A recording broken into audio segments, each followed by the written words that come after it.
한 주간의 삶도 성령 충만하시고 또 행복한 삶이 되시기를 축원합니다. 오늘 우리가 읽었던 말씀의 시작은 그렇게 되고 있습니다. 이 세상이나 세상에 있는 것들을 사랑하지 말라, 그렇게 말씀을 하는데 참 이 말씀이 좀 충격적입니다. 아니 어떻게 세상을 사랑하지 않나요? 실은 세상을 사랑하지 말라고 하면 이 세상에 내 직장 생활도 있고 가정 생활도 있고 내 남편도 있고 아내도 있는데 내 자녀도 있는데 그럼 그런 것도 다 사랑하지 말라는 것인가?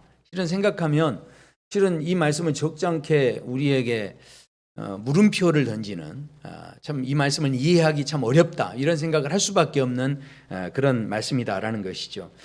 그런데 오늘 말씀은 분명히 그렇게 말씀을 합니다. 이 세상에 있는 것을 사랑하지 말라고 하는 이유가 뭐냐는 거죠. 그것은 바로 16절에 보면 이는 세상에 있는 모든 것이요 실은 육신의 정욕과 안목의 정욕과 이생의 자랑으로부터 온 것이기 때문에 이것은 하나님께로부터 온 것이 아니기 때문에 우리가 이것을 사랑하면 안 된다. 이제 이런 말씀입니다. 그래서요 예전에는 교회에서 그 세상을 사랑하지 않기 위해서 또 하나님만을 더 이렇게 사랑하기 위해서 노력들을 많이 했던 것 같습니다. 그래서 많은 분들이 예전에는요 그 교회 다니면 극장 가는 것도 못 가게 했죠. 그리고 노래방은 두 번째 하고요. 교인들이 교회 올 때도 빨간 매니큐어 이런 거 칠하면 안 됐습니다. 이렇게 아주 단정하게 이렇게 목욕도 하고 그렇게 잘 준비해가지고 실은 교회에 정성스럽게 하고 와야지 그렇게 막 세상에서 하듯이 이렇게 하고 오면 안 됐다라는 것이죠. 그래서요 그 당시에는 심지어 어떤 교회들은 이 여인들 이렇게 퍼머하는 것도 실은 금지하는 그런 모습도 실은 과거에는 있었습니다. 저도 교회 다닐 때 보면 교회에서 찬양 인도를 할 때도요 심지어 기타도 들고 기타를 치지 못했습니다. 이 기타나 세상 악기들이 교회에 들어오면 안 된다는 거죠. 그래서 드럼 같은 것도 치는 게 허락이 안 됐죠. 그런데 지금 같으면 어떻습니까? 지금은 드럼이 교회 어느 교회나 다 이렇게 비치가 돼 있죠. 그건 아주 자연스러운 그런 일입니다. 그러나 예전에는 보면 분위기가 그랬습니다. 교회에서요 이렇게 사람들 보면서도 이 쌍꺼풀 수술하고 오면 뭐라고 합니까? 목사님들이 그거 보고 에이 주신 대로 살아야지 어떻게 그럴 수 있냐 막 그러면 사람들이 그때는요 지금 웃으시죠? 그때는 아멘 아멘 막 했습니다. 왜 그런 줄 아십니까? 자기는 안 했거든요. 그러니까 옛날 분들 이야기하면 다 이렇게 쌍꺼풀 수술도 하면 안 된다 이런 이야기하면 소수의 사람들만 그랬기 때문에 그 당시의 분위기는 목사님 이야기 맞아 목사님대로 그래야지 주신 대로 살아야지 그러면서 아멘 아멘 했다라는 거죠. 근데 제가 만약에 요즘에 이런 식으로 성형수술을 하면 된다 안 된다 이야기하면 뭐라고 하겠습니까? 뭐가 문제냐? 내 눈 가지고 내가 그러는데 어쩔 TV 저쩔 TV 막 그럴 거예요. 그러니까 이런 식으로 막 대들 거예요. 그렇지 않습니까? 그러니까 요즘에는 설교도 어떻게 해야 됩니까? 사랑하는 성도 여러분, 성형하는 것도 하나님이 주신 기술이니 그 기술을 누리는 것도 은혜입니다. 이런 식으로 설교를 해야 그래야 야 우리 목사님 정말 멋진 목사님 이런 식으로 생각할 수밖에 없는 그런 상황으로 흘러가고 있다는 거죠. 예전에는요 교회에서 보면 그 학생들도요 교회 와서 열심히 회개기도 하는데 뭐 가지고 회개기도 하는 줄 아십니까? 그 남자친구하고 뽀뽀했다는 거예요. 뽀뽀해가지고 막 회개기도 하고 예전엔 그랬어요. 근데 지금은요, 요즘에는요, 얘들이 한번 사귀면요, 만약에 생각해 보십시오. 지금 요즘 같으면 내가 남자친구하고 뽀뽀했어요. 그래서 회개한다고 하면 얘를 지금 정신병원에 보내야 되나 막 이렇게 고민할 거예요. 요즘에는 남녀들이 이렇게 만나면 여행 가는 건 그냥 아주 쉬운 이야기고요. 그러니까 애들이 뭔가 MT 간다고 자주 출장을 간다 그러면 눈여겨보셔야 돼요. 이게 지금 정말 MT를 가는 건지. 우리가 실은 이런 식으로 그 많은 상황들이 실은 변해 있는데 예전에는 그만큼 사람들이 더 하나님 앞에서 이 세상을 사랑하지 않고 서보려고 노력하는 부분이 있었다는 거죠. 그래서 만약에 제가 요즘 같은 때에 여러분 순결하셔야 됩니다 이런 설교를 하면 저 전근대적인 꼰대 목사를 봤나 이럴 거예요. 분위기가요 이게 쉽지가 않은 거예요. 그래서 요즘 같으면 저도 어떻게 설교를 해야 맞을까요? 결혼 아무튼 전에 무슨 일이 있었든 일단은 결혼하고 나서 잘해야 된다. 이전 것은 문제 삼지 않겠다. 나도 너를 정죄하지 아니하노니 앞으로는 이제 더 이렇게 잘 살아라. 뭐 이렇게 설교를 해야 야 목사님 은혜로운 설교를 하는구나 이렇게 생각을 하는 시대가 벌써 되어져 가고 있다라는 거죠. 결국은요 이 말씀대로 세상을 사랑하지 않고 그렇게 살아가려고 한다면 예전의 분들도 그렇게 노력을 했어도 이게 쉽지 않았다는 거예요. 그러면 예전 분들이 그렇게 노력했는데 정말로 세상 사랑하지 않고 온전하게 살았습니까? 아닙니다. 그렇게 아무리 몸부림쳐도 그렇게 했어도 그게 실은 세상을 온전히 다 뒤로 하고 그렇게 하나님만 사랑하며 살기가 쉽지 않았는데 요즘에는 더더욱 이것이 이런 신앙생활을 해낸다는 것 자체가 쉽지 않은 문제다라는 것이죠. 그런데요 오늘 본문에서 실은 더 좀 충격적인 게 있어요. 그게 뭐냐면 이게요 단순히 무슨 육체적인 정욕이나 안목의 정욕이나 이생의 자랑 이런 문제가 아니라는 거예요. 세상을 사랑하면 무슨 일이 있느냐 15절에 보면 이렇게 말씀하죠. 너희가 세상에 있는 것들을 사랑하면 아버지의 사랑이 그 안에 없다 그런 말씀을 하십니다. 아니 세상을 사랑하면요 더 이상 아버지의 사랑이 우리 안에 없다라는 이야기예요. 참 이 말씀을 보면 생각해 보십시오. 우리는 지금 주일 예배를 드리시면서도 어떻게 합니까? 요즘 분들은요, 금요일 오후부터 우리가 이제 휴무제가 시작되면서부터는 많은 분들이 금요일 날 오후에 캠핑도 가고요, 레저 활동도 즐기고요, 이렇게 하면서 다 나갔다가 그 다음에 어떻게 됩니까? 주일 날 오전에 들어와 가지고 예배 드린다고 이제 예배 드리시는 그런 분들이 많아요. 그러니까 요즘엔 예전 같으면 주일에 온전히 하나님께 드린다고 주일에 전혀 그런 활동을 하지 않았죠. 빵 한 조각 사 먹는 것도 고민하면서 사 먹었습니다. 그런데 지금은요 주일에 예배만 드립니까? 오늘 지금 1시간 예배 드리고 난 다음에 나머지는 다 뭡니까? 다 자기 좋아서 하는 일 다 하고 다니는 거예요. 그러니까 이게 지금 우리가 이 말씀을 보면 아무리 건전한 여가 활동이 있다 할지라도 이 말씀대로 본다면 세상의 것들을 조금이라도 사랑하고 하는 것은 실은 온전하게 이 하나님의 사랑이 우리 안에 거하는 삶이 될 수 없다라는 것을 말씀하는데 이 말씀이 너무너무 실은 쉽지 않은 말씀이다라는 거죠. 실제로 성경 말씀을 보면 이 땅의 지금 흐름으로 이렇게 볼 때 성경 말씀 적용하며 살기가 어려운 말씀이 너무 많습니다. 항상 기뻐하라, 쉬지 말고 기도하라, 범사에 감사하라. 아니 어떻게 항상 기뻐합니까? 요즘 같은 때 어떻게 또 쉬지 않고 기도합니까? 이게 실은 다 말씀대로 적용하며 살기가 쉽지 않은 거예요. 하나님을 사랑할 때도요, 하나님은 그냥 사랑하지 말래요. 마음을 다하고, 심지어 뜻을 다하고, 목숨을 다해서까지 하나님을 사랑하라고 하는데 정말 목숨 다해 사랑하십니까? 우리가 이렇게 질문해 볼 때 실은 자신 있게 예라고 대답하기가 어려운 그런 시대 속으로 우리가 점점 흘러가고 있다라는 것이죠. 이 변화된 세상에서 하나님만 사랑하고 그렇게 전심으로 하나님만 바라보기가 절대로 쉽지 않다라는 거죠. 정말 이렇게 살려면요, 그 다음부터 우리 어떻게 해야 됩니까? 우리 다 지금 수도원에 들어가야 됩니다. 그리고 우리끼리 따로 공동체 생활을 하고, 그 다음에 육신의 정욕, 안목의 정욕, 이생의 자랑에서 우리를 서로 지키기 위해서 감시하는 눈을 가지고 서로를 쳐다보면서 말이죠. 서로 거기에 빠지지 않도록 그렇게 막 해야 되는. 그렇게 하지 않으면 그렇게 해도 어쩌면 이 지키기가 쉽지 않은 그런 말씀이다라는 것이죠. 그렇다면 도대체 왜 이런 말씀을 우리에게 주셨느냐 하는 것이죠. 우리가 한 가지 아주 분명한 사실은요. 이게 옳으냐 그러냐 이걸 떠나서 한 가지 아주 분명한 한 가지 사실 우리가 놓치지 않아야 할 것은 이 하나님의 말씀이라는 것은요. 하나님께서 적당하게 타협하라고 주시는 말씀이 분명히 아니다라는 것입니다. 하나님의 세계를 보면요. 하나님의 세계에서는 믿으면 천국이고요. 믿지 않으면 지옥입니다. 중간에 어정쩡한 게 없어요.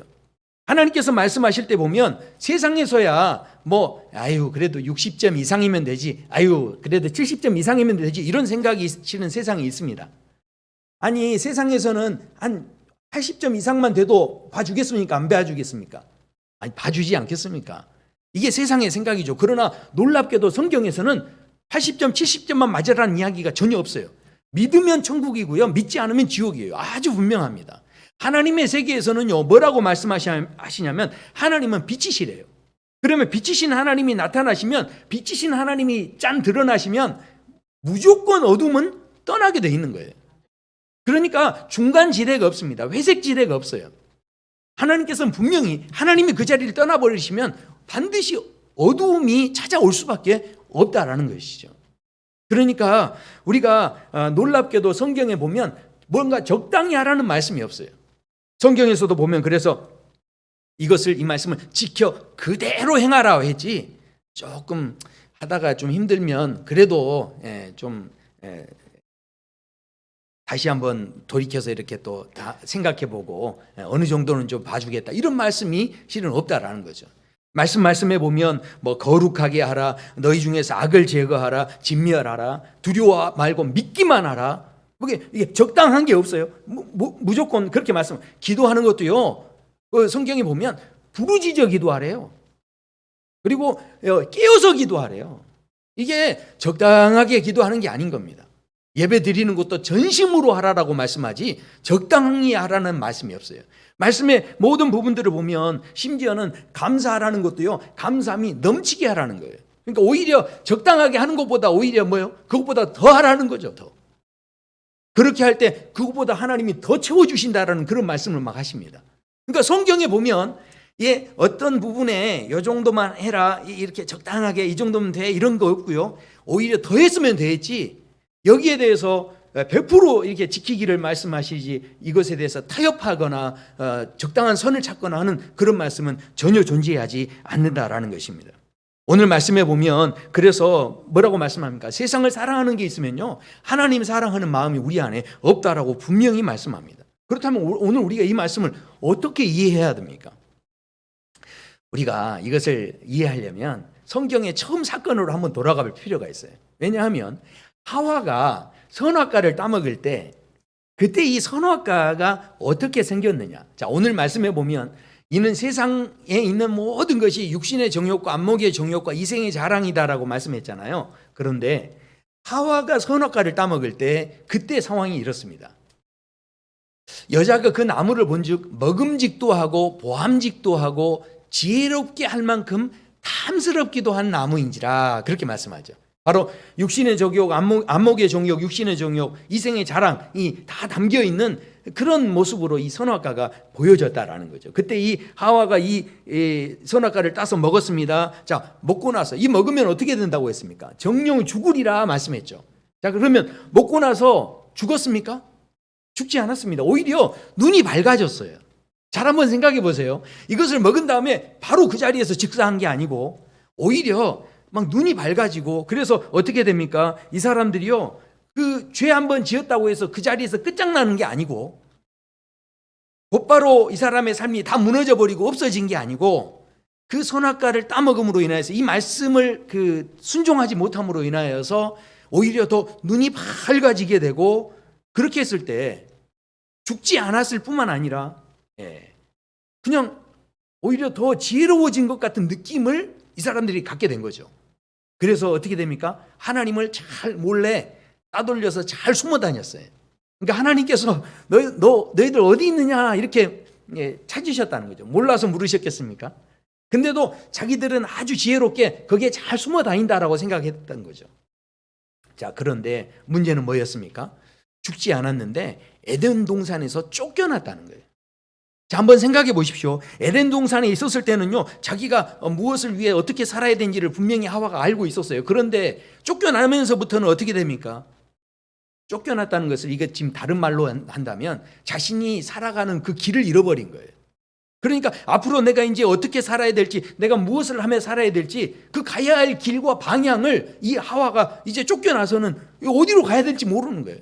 이 방향을 다 잃어버린 거죠. 한번 생각해 보십시오. 훨씬 눈이 밝아지고 지혜로워진 것 같은데, 그러나 이 사건을 통하여서 오히려 더 무지해지고 막다른 길로 가고 있는 이 모습을 보게 된다는 거죠. 눈이 밝아졌지만 오히려 궁극적으로는 생명의 길을 다 잃어버린 겁니다. 자, 그래도 그때는요, 선악과 하나 정도였으니까 이게 괜찮았었죠. 근데 지금은 어떻습니까?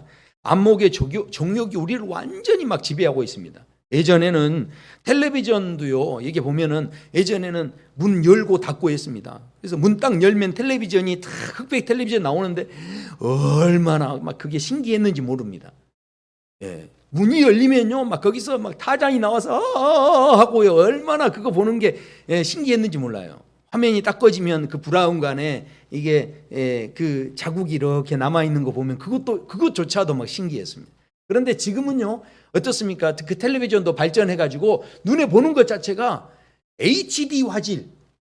그래가지고 아주 선명하게 예전에 그 송출 그렇게 이제 HD 화질 송출이 된다고 해가지고 배우들 그 막 솜털까지도 보이는 그런 게 됐을 때, 야, 어떻게 저렇게까지 할 필요가 있는가 막 이런 이 이야기들이 있었습니다. 그 정도로 호들갑을 떨 정도로 그 텔레비전 화질도 좋아지고 지금 갈수록 모든 기기들이나 제품들이나 이런 것들이 발전하고 더 선명해지고 더 좋아지는 이런 세계 속에 우리가 살고 있다라는 것이죠. 그러니까 이게 지금 그 당시에는 선악과였지만 지금은 어떻습니까? 지금은 우리를 현혹시키고 우리를 유혹하는 안목의 유혹들이 얼마나 많은지 몰라요. 지금 보면 저도요, 집에 그 텔레비전이 없어서 모르는데 이게 가끔 어디 가서 이게 홈쇼핑 하는 거 보면은 저도 홀딱 마음이 뺏겨가지고 그 얼른 사고 싶더라고요. 우리 성도님들은 홈쇼핑도 별로 안 보시나 봐요. 그런 거 진짜 보면요, 금방이라도 사고 싶은 마음이 이게 보이는 대로 그냥 더 좋아 보이는 거예요. 내가 아무리 좋은 옷을 입고 다녀도 나보다 더 좋아 보이는 옷을 입고 다니는 사람이 얼마나 많은지 몰라요. 보지 않았으면 아마 욕심도 안 생겼을 거예요. 그러나 지금은 어디를 가나 어디서든지 확인하고 볼 수 있습니다.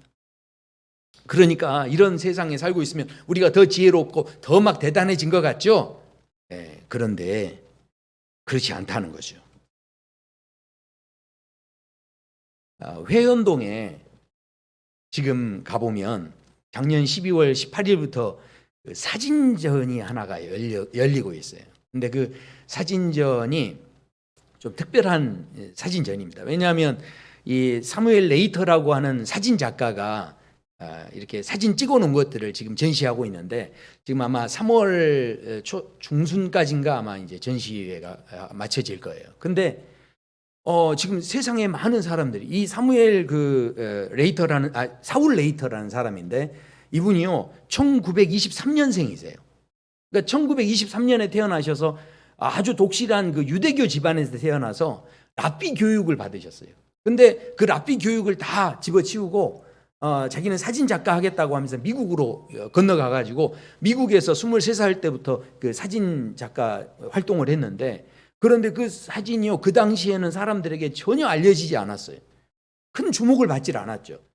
그리고 한 60년 지난 뒤에 그 사진이 발굴돼서 그것이 이제 사람들에게 관심을 받게 되고, 특별히 지금 이 시대에 많은 사람들에게 지금 그 영감을 주는 많은 영화 제작자나 다른 많은 사람들에게 이분의 사진이요 굉장히 영향을 주고 있대요. 그래서 이분을 심지어는 뭐라고 이야기하냐면 뉴욕이 낳은 전설이다, 그리고 컬러 사진의 선구자다, 그리고 천재 포토그래퍼다, 이렇게 별명이 붙을 정도로 이분이 아주 지금 많은 사람들에게 관심을 받는 그런 이분의 작품이 그렇게 주목받고 있다라는 거죠. 그런데요, 제가 한번 이분의 작품이 왜 이렇게 주목을 받는지를 제가 좀 봤어요. 그랬더니 이분의 사진은요 HD 화질이 아니에요. 이분의 작품을 보면 참 이게 보면서 저도 마음이 참 이렇게 좋은 느낌이 있었는데, 이분의 사진의 특징을 보면요 약간 뿌연 느낌이 있습니다. 그러니까 모든 사진이 보면 그냥 찍는 게 아니라 저 창문 안에서 밖을 찍는 거예요. 그러니까 이분의 사진의 특징에 보면 뭔가 저렇게 눈밭에 걸어가는 여인이 있는데 저렇게 이제 빨간 우산이 이제 앞에 있고요. 근데 저렇게 뿌연 곳에 뭔가 선명한 색채를 딱 보여주는 그런 모습들이 있고요. 또 걸어가는 그 여인 생각해 보세요. 지금 저 여인의 얼굴이 다 가려져 있는데 지금 누가 지금 저기에 걸어가고 있을까요? 좀 나이 드신 분일까요? 젊은 사람일까요? 뭔가 막 생각하게 되지 않습니까? 또 그 눈이 내리는 곳에 저렇게 여인이 걸어가고 한 사람은 서 있는데, 지금 저 두 사람이 앞으로 만나서 지금 무슨 이야기를 할지, 아는 사람일지 아니면 모르는 사람일지 뭔가 좀 그런 생각이 좀 들지 않으세요? 그냥 이 사진을 보는데 창 그 틀 밖으로 보여지는 저 사람들이 좀 서로 걸어가는데 어디를 가는지, 저 사람들이 만나서 뭘 생각하고 뭘 이야기하는지 이렇게 한번 생각해 보게 되는, 그리고 이 사진의 그 모습들 보면 아주 선명하기보다는 오히려 더 이렇게 이제 희미한 느낌들이 이제 보여진다라는 거죠. 창밖으로 서 있는 저 사람들의 모습들이 있습니다. 그리고요, 자동차에 보면 이 자동차 이 뒤쪽에 보면 여기에 그림자가 져 있는데 이게 뭡니까? 건물 그림자죠. 그러니까 건물을 직접 찍는 게 아니라 자동차에 비춰진 그림자로 보여지는 이제 이런 모습을 이렇게 사진기에 이렇게 담아서 작품으로 이렇게 사람들에게 보여주고 있다라는 거죠. 그러니까 지금 이게 무슨 이야기입니까? 우리는요, 이 안목의 종욕에 따라서 좀 자극적인 시대, 좀 더 막 선명하고 분명하고 뭐 이렇게 되는 그런 발전된 시대 속에서 우리가 살아가고 있는데, 그런데 정말 우리 인생에 진짜 행복이 어디 있는지를 고민해 보게 하는 작품이라고 저는 이게 생각이 들더라고요. 왜냐하면 너무 선명하면 다 보는 거잖아요. 그런데 우리가 믿음으로 사는 세계는 보이지 않는 세계잖아요. 그런데 저 사진을 자꾸 이렇게 들여다보고 있으면 저기에서 보이지 않는 걸 자꾸 상상하게 되는 거예요. 우리는 뭔가를 지금 당장 봐야 되고 현실 속에 모든 게 드러나야만 속 시원한 것처럼 그렇게 발전된 세계 속에 살고 있지만, 그러나 오히려 보이지 않는 세계, 아직 우리가 상상하지 못한 그 세계를 계속 바라볼 수 있게 해주는 그런 이 사진의 그 작품의 내용들을 좀 볼 수 있기 때문에, 그래서요 지금 실은 사람들 안에 그런 갈급함이 있기 때문에 저 사진에 대해서 많은 사람들이 지금 관심을 가지고 있다는 것이죠. 사울 레이터라는 분이 그런 이야기를 합니다. 우리는 좋은 사진을 찍으면 막 드론도 띄우고 멋진 아름다운 그 환경에 가서, 여행지에 가서 사진을 찍어야 된다라고 생각하지만, 이분은 뭐라고 하냐면 이 좋은 사진을 찍기 위해서는 이국적인 장소에 가거나 멋진 곳에 여행을 가서 이렇게 찍을 수 있는 게 아니라는 거예요. 이분이 사진을 찍을 때는요, 그래서 스튜디오나 이런 이야기 합니다. 저 사진을 보시면 그 사진 밑에 여인과 그 남녀가 이렇게 저 사진에 가려져 있는데, 저 안에서 이 두 사람이 무슨 이야기를 주고받을지, 또 어떤 모습으로 팔짱을 끼고 이렇게 가고 있는지, 이런 게 상상이 되지 않으세요? 이분이 이런 이야기를 합니다. 신비로운 일은 익숙한 장소에서 벌어진다. 늘 지구 반대편에 떠날 필요가 없다라는 것이죠. 뭔가 특별한 장소, 뭔가 대단한 것에만 있는 게 아니라 실제로 우리의 삶의 자리에 그런 게 있다는 거예요. 그래서 이분의 작품이 다 어디냐면 자기가 살고 있는 그 뉴욕에서만 찍었던 작품이에요. 그래서 스튜디오에 따로 이렇게 뭔가를 준비해서 찍은 게 아니라 그냥 길거리에 나가서 그냥 찍은 거예요. 그리고 유명한 사람을 찍은 게 아니라 그냥 평범한 사람들을 찍었다라는 거죠. 그리고 이분이 그렇기 때문에 연출된 장면보다 평상시에 그냥 흐름 속에서 있는 그런 내용들을 사진기에 담았다라는 겁니다. 우리가 시대가 바뀌고 문화가 바뀌고 모든 것들이 바뀌어가는 그런 시대 속에서 우리가 앞으로 지금 이 신앙생활을 우리가 어떻게 해야 잘하는 건지, 신앙생활 이렇게 해야 될까요? 저렇게 해야 될까요? 지금 이 세상의 변하는 기준에 따라서 우리가 이것을 실은 어떻게 해야 이것이 정답인지를 설명하기조차도 어려워지는 그런 시대 속에 우리가 점점 살아가고 있다는 거죠. 온라인으로 예배 드려야 될까요? 오프라인으로 예배 드려야 될까요? 뭐가 맞을까요? 이런 것들도 실은 쉽사리 우리가 정의해서 이야기하기가 어려워지는 그런 시대 속으로 이제 우리가 살아가고 있다는 것입니다. 어떻게 하는 게 온전한 예배일까요? 주일날 아무 데도 가지 않고 그냥 집에만 있어야 이게 온전한 예배가 되는 것일까요? 이런 것들도 실은 정하기가 쉽지 않은 그런 시대를 우리가 살아가고 있다는 것입니다. 결국은요, 그런 변화된 어떤 우리의 환경에 따라서 우리가 생각하기 시작하면 늘 타협할 수밖에 없고 늘 어떤 적당한 어떤 합의점을 찾을 수밖에 없는 그런 신앙생활이 될 수밖에 없다라는 것이죠. 그런데 오늘 하나님께서 우리에게 주셨던 이 말씀은, 하와 때부터 우리에게 주셨던 이 말씀은요, 절대로 타협하라고 주신 말씀이 아니다라는 것이죠. 하나님께서는 분명하게 악은 악이고 선은 선이다라고 분명하게 말씀하고 계시지 적당한 회색지대를 말씀하고 있지 않다라는 것입니다. 그렇기 때문에 썩어질 수밖에 없는 우리 인생에 대해서 하나님께서 말씀하시는데 진짜 생명의 길이 있음을 오늘 말씀을 통해서 우리에게 도전하고 있다는 것이죠. 그런데 이 말씀은 결국은 무슨 이야기입니까? 우리에게 점점 지키기 어려워지는 그런 이 말씀이지만, 그럼에도 불구하고 이 말씀을 그저 완벽하게 지키라 이거보다는 결국 이 말씀을 통하여서 우리에게 뭘 알려주시는 겁니까? 생명의 중심을 놓치지 않도록, 우리에게 나아갈 방향과 길을 놓치지 않도록 바로 이 말씀을 주고 계신다라는 것입니다. 한번 생각해 보십시오. 다윗이 안목의 정욕을 가지고 죄를 저질렀죠. 다윗이 어떻게 죄를 저질렀습니까? 저녁 때에 다윗이 그 침상에 일어나 왕궁의 옥상에 가서 거닐다가 그곳에서 보니, 다윗이 굉장히 이제 그 왕으로서 편안함을 누리고 있을 때, 머물러 있을 때, 그때 그 한 여인을 보는데 심히 아름다워 보였다는 거예요. 아니, 심히 아름다워 보였으면 그걸로 그냥 이렇게 보고 말았으면 되는데 뭐하러 그걸 알아보러 사람을 보냅니까? 이제 사람을 알아보러 보낸 거예요. 그 누군지를 알아보러 보내는 거죠.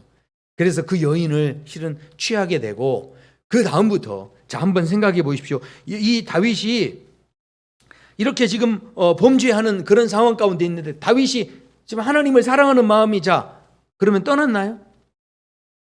밧세바를 범했을 때 하나님을 사랑하는 그런 마음이 없어졌나요? 실은 다윗이요, 얼마나 하나님을 사랑하는 사람이었는지 몰라요. 저렇게 범죄를 하는데 나중에 나단 선지자가 왔을 때 나단 선지자를 막 환영하고, 나단 선지자가 이렇게 책망을 할 때도 그 말씀을 잘 경청해서 듣는 그 다윗의 마음을 보면, 이 하나님의 마음이, 이 사랑하는 마음이 없어진 게 아니에요. 누구보다도 하나님을 사랑하는데, 그런데 이상한 것은 안목의 종욕에 따라서 지금 이 밧세바와 이 간음하는 그런 현장 속에 있었다라는 것입니다. 그런데 더 놀라운 것은요, 보십시오. 이 밧세바가 아이를 이제 뵀다는 거예요. 임신을 했다는 거예요. 그러니까 어떻게 됩니까? 그때 다윗이 어떻게 행동해야 옳습니까? 하나님 앞에 가서 회개하고 그렇게 했으면 좋은데, 다윗이요, 지금 어떻게 했다는 겁니까? 뭘 해야 될지, 어떻게 살아야 될지 갈 길을 잃어버린 거예요. 그래서 이 다윗이 어떻게 합니까? 그때 이 다윗이 우리아를 부릅니다. 그래서 우리아에게 집에 가서 잠자라 하면서 어떻게 하죠? 이 아내와 동침을 시켜서 이것을 무마시켜 버리려고 그렇게 했다라는 거죠. 사람이 길을 잃어버리니까, 방향을 잃어버리니까 엉뚱한 짓을 하는 거예요. 근데 그게 해결이 됩니까? 그게 안 되니까 그 다음에 어떻게 합니까?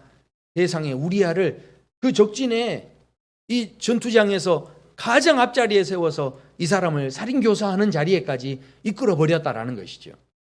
사람이 방향을 잃어버리니까, 길을 잃어버리니까 다윗이 이렇게 사람을 죽이는 일에 앞장서는 상황이 되어졌다라는 거죠. 이 다윗이요, 어떤 사람이었습니까? 다윗이요, 원래는요, 자신을 그 원수처럼 여겼던 사울 왕을 죽일 수 있는 기회를 2번이나 잡습니다. 그런데도 불구하고 그 사울 왕을 죽이지 않고 하나님께 이것을 맡기죠. 결국 이 다윗이 그 생명 하나도 굉장히 소중히 여겼던 사람이에요. 그런데 지금 자기에게 충성스러웠던 부하 한 사람을 죽이는 일을 아주 쉽게, 전혀 그냥 거기에 대해서 고민하지 않고 그것을 쉽게 결정하고 그 일에 앞장서는, 그 일의 중심에 서게 되어졌다라는 거죠. 다윗이 왜 이렇게 됐을까요? 생각해 보십시오. 우리가요, 육신의 정욕에 빠지게 되면, 안목의 정욕에 빠지게 되면 우리도 어느 순간에 가는 길을 잃어버린다는 거예요. 내가 어떻게 해야 될지를 전혀 알지 못하는 상황 속에 이렇게 흘러버릴 수 있다라는 거죠. 그 전에 아무리 생명을 소중하게 여겼던 사람이다 할지라도 안목의 종욕에 한번 빠지니까 사람이 이렇게 돼버렸다는 거예요. 그런데 너무 놀라운 건, 이 당시에도 이 다윗의 마음에는 하나님의 사랑하는 마음이 실은 없는 게 아니라 있었다는 거예요. 그래서 결국은 어떻게 됩니까? 그 사랑을 의지해서 나단 선지자가 와서 책망을 할 때 기분 나쁘게 듣거나 분노하지 않고, 오히려 그 사랑 때문에 어떻게 합니까? 하나님 앞에 회개하며 회복하는 길을 다시 찾게 됐다라는 것이죠. 사랑하는 성도 여러분, 한번 생각해 보십시오. 오늘 우리에게 주시는 말씀은 우리에게 이렇게 살아야 된다, 꼭 이렇게 이제 우리에게 완벽해져라, 이것을 요구한다기보다, 점점 이 말씀을 지키기가 어려워지는 이 세상 속에서 완벽하라라는 말씀보다 우리에게 더 중요한 말씀을 하고 계시는데, 그것은 무엇입니까? 바로 우리의 삶에 대해서 방향을 잃어버리지 말아라, 길을 잃어버리지 말아라는 것을 우리에게 도전하고 계신다는 것이죠. 하나님 앞에서 말씀을 온전히 지킬 수 있는 사람이 누가 있겠습니까? 결국은 시대가 아무리 달라졌어도 과거에서도 실은 하나님의 말씀을 온전히 지켰다는 사람은 찾아보기 어렵습니다. 사람의 힘으로 실은 다 감당하기 어려운 거죠. 결국 하나님의 말씀은 우리에게 수도원에 들어가 살아라 그런 이야기가 아니라 우리가 지금 누릴 수 있는 여행이나 우리가 즐길 수 있는 모든 것 다 즐기지 말라는 것이 아니라 어느 자리에 있든지 바로 하나님을 사랑하는 그 마음 가지고 그 길을 잃어버리지 않고 그 방향을 잃어버리지 않도록 우리에게 도전하고 계신다는 것이죠. 생각해 보십시오. 우리가 지금 이 땅에서 멈춰 있는 삶이라고 한다면 괜찮아 보일지 모르지만 우리의 삶은 끊임없이 지금 진행되고 있습니다. 그래서 오늘 말씀에서 이렇게 말씀하죠. 요한일서 2장 17절에 보면 이 세상도 그 정욕도 지나가되 오직 하나님의 뜻을 행하는 자는 영원히 거하느니라. 아멘. 그러니까 우리 인생이 어떤 인생이라는 겁니까? 절대로 멈춰있는 인생이 아니라는 거예요. 초막셋을 짓고 이곳에 있는 것이 좋사오니 할 수 있는 인생이 아니라는 거죠. 우리가 누리는 모든 것들 그걸 다 누리지 말라 이런 이야기가 아니고요. 그 모든 삶의 자리에서 하나님을 사랑하는 그 마음 가지고 방향을 잃어서는 안 되고 길을 잃어버려서는 안 된다라는 것을 우리에게 말씀하고 계신다라는 것이죠. 오늘 말씀은 우리에게 짐을 주시고 우리를 더 무겁게 하시려는 말씀이 아니고 오늘 말씀을 통하여서 결국은 세상을 살아가는 것은 다 지나가는 것뿐인 거고 결국 우리가 바라봐야 할 지금은 당장은 보이지 않죠. 이 말씀대로 살아간다는 게 답답하고요, 어리석어 보이고요, 이 말씀대로 살아간다는 게 한심해 보일 수 있어요. 그러나 그럼에도 불구하고 세상이 지금 가면 갈수록 이 말씀대로 쫓아가는 것이 참 모질해 보일 수 있습니다. 그런데 기도도요, 철야 기도도요, 해본 사람이 하는 거예요. 결국은 내 영적인 이 경건의 내 삶의 그 방향이 하나님 앞에 향해 있지 않으면 이게 어느 순간에 점점 조금씩 타협하고 조금씩 밀려나고 지금요 온라인으로 예배 드리느냐 오프라인으로 예배 드리느냐가 중요한 게 아니에요. 실은 우리의 삶의 자리에서 지금 예배를 향한 바로 하나님을 향한 내 마음의 그 중심이 예전과 다르게 조금씩 타협하고 조금씩 뒤로 내 걸음을 뒤로 물러서고 있는 그런 삶이 된다면 그렇다면 나도 결국은 어디로 가야 할지 결국 방향을 잃어버릴 수밖에 없는 그런 삶의 나락으로 떨어질 수밖에 없다라는 것이죠. 비록 지금은 좀 답답하고 힘들어 보여도 더 하나님 앞에서 이 주일날도 말이죠, 온라인으로 예배 드리더라도 한번 목욕 다 하고 말이죠, 준비 다 하고 옷을 다 갖춰 입고 그렇게 하나님 앞에 그렇게 예배의 자리에 서 보는 거예요. 그것이 지금 옳다 그르다를 말씀드리는 게 아닙니다. 정말 우리의 마음의 중심이 하나님을 향해 있냐는 거예요. 그 향하는 중심이 우리 안에 살아있을 때 결국 세월이 지나가고 마지막에 우리가 죽을 날이 가까울 그때에도 결코 우리의 삶의 방향을 잃어버리지 않는, 길을 잃어버리지 않는 그런 삶을 살게 되는 줄로 믿습니다. 그래서 예수님께서 말씀하시죠. 도마가 이야기하기를 주님, 주님을 어디로 가는지 내가 알지 못하겠습니다. 그때 예수님 말씀하십니다. 내가 곧 길이요 진리요 생명이니 나로 말미암지 않고는 아버지께로 올 자가 없느니라. 예수님께서 이 땅에 오셨을 때 우리를 이 세상에서 구해 주시기 위해 오셨어요. 자, 그렇다면 생각해 보십시오. 그렇다면 예수님을 따른다는 게 뭐겠습니까? 결국은 예수님이 이 세상에서부터 우리를 구원하시기 위해 오셨다면 우리가 바라봐야 할 것은 이 땅에 초막 짓고 이 땅에 사는 게 목적이 되서는 안 되는 거죠. 결국 이 땅에서 우리를 건져주셨기 때문에 예수님을 따른다고 한다면 바로 지금은 보이지 않지만 이 땅에 안주해 있지 않고 이 땅에 여러 가지 어려운 상황들이 있지만 결코 타협하지 않고 더 하나님 앞에 열심 내서 지금 말씀이 온전히 지켜지는지 안 지켜지는지 그것이 중요한 것이 아니라 조금 힘들더라도 어떻게 해요? 답답해 보이더라도 항상 기뻐해 보는 거예요. 항상 기도해 보기를 쉬지 않고 기도해 보기를 도전해 보는 거고요. 또 모든 일에 감사해 보기를 도전하는 거죠. 그렇게 할 때 결코 우리가 가야 할 길을 잃어버리지 않도록 하나님께서 우리를 이끌어 주시고 또 인도해 주실 줄로 믿습니다. 가끔씩 여행하는 게 심신의 위로가 되죠. 그러나 그것은 결국은 또 지나가는 것뿐입니다. 그 갈증은 계속 일어날 수밖에 없어요. 그러나 하나님께서 우리에게 주시는 생수의 은혜는 우리의 진정한 목마름을 다 채워주시는 놀라운 하나님의 축복인 줄로 믿습니다. 그 축복의 길을 놓치지 않기를 소원합니다. 지금 제가 캠핑 가지 말라 이런 이야기 절대 아니에요. 이 땅에 있는 것들, 물론 그 자리에서 정말 하나님을 내가 향하고 있는지를 그건 누구만 압니까? 그 누구도 몰라요. 하나님과 자신만 아는 거예요. 어느 자리에 있든 지금 이 코로나 팬데믹으로 인하여서 여러 가지 지금 우리의 삶의 자리가, 예배 환경 자체가 완전히 달라졌지만, 그러나 하나님을, 그 자리에서 하나님을 향하는 그 마음의 중심이 세워지는 것은 하나님과 자기만 아는 문제예요. 그 중심이 흐트러지지 않는 한 우리는 가야 할 길을 잃어버리지 않게 되는 줄로 믿습니다. 오늘 한번 우리가 생각하는 것보다 더 크게 역사하신 놀라운 세계를 지금 준비하고 계신, 우리가 진행하는 그 삶 속에 놀라운 역사를 준비하고 계시는 그 하나님의 은혜를 생각하시면서 우리 함께 찬양하시겠습니다.